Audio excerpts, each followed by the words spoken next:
in most homes, there's a room that could use a little extra lighting and an injection of art to brighten up the space. So here's a thought. Why not combine both? DIY expert Christian Dare did just that.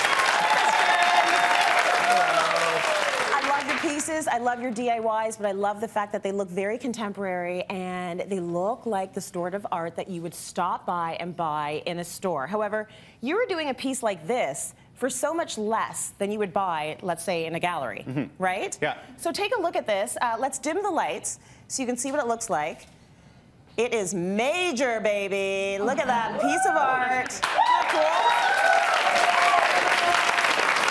Blinks and everything. And I love that neon art is hot right now. Neon art's very hot right now, but it can get really expensive. Like if you try and price out, especially custom neon art, it's like $300, $400, $500. You can make this one for about $50 at the most. $50 sounds good to me. Yeah, it's a great bargain. Plus you customize it, so it's going to look exactly how you want it to look. Exactly. So how do we make the it? trick to this is actually, I went around finding and sourcing this thing called L-wire.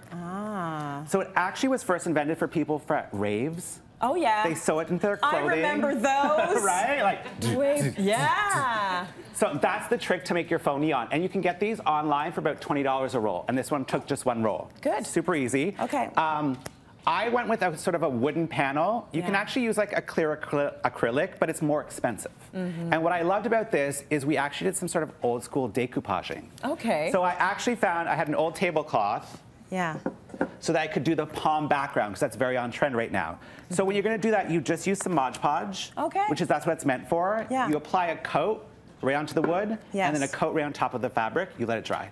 Okay, so you're sticking the entire fabric on, you're putting the Mod Podge all over the wood, all over the top of it, and then you let it sit for how long? Let it sit for 24 hours just to make sure. All right. And then I take a little staple gun around the back just to make sure the fabric's tight and nice and tight for you. Okay. So that can be your panel. But if you want to do solid white, you could do solid white, you could do hot pink, whatever you want, just paint it out, right? And does it matter what material you use for this? For the Mod Podge, it's better when it's a cotton so that it kind of soaks through and kind of hardens. Yeah, that's But yeah, good to anything know. that works for you. And you don't need much of it depending on how big or how small the piece of art is. I mean, you could potentially do a humongous You could do it as big as you want, right? exactly, yeah. This was actually an old tablecloth, so you could do a tablecloth almost practically. You could. So then you have to decide what you want to write. Yes. So this one we did major. Yeah. Because your shoes are major. They're major, baby.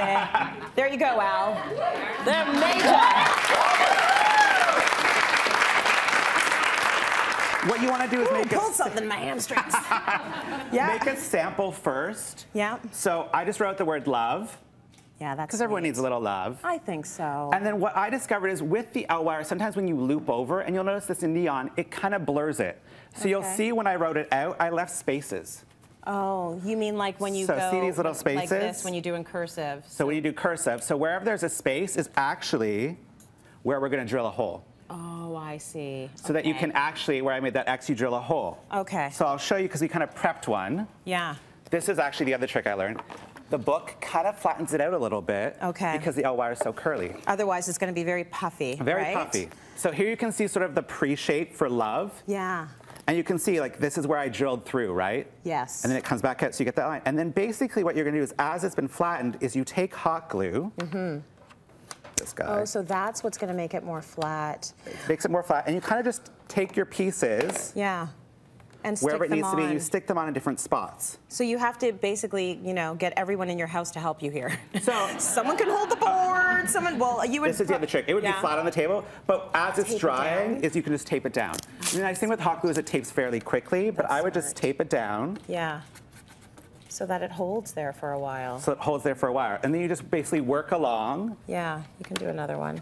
There we go. So obviously he wrote the word love, like transferred it onto here. Do you transfer it or did you do it freehand? I actually did it freehand. Okay. If you're worried about doing it freehand, there's actually a bunch of sites where they suggest you can go online and it makes neon signs online for you. Oh. And you can print it out. So if you want to do block lettering, because that's more traditional for you versus a hand cursive, it's super easy to do it that way. Okay. And then you just let it hold.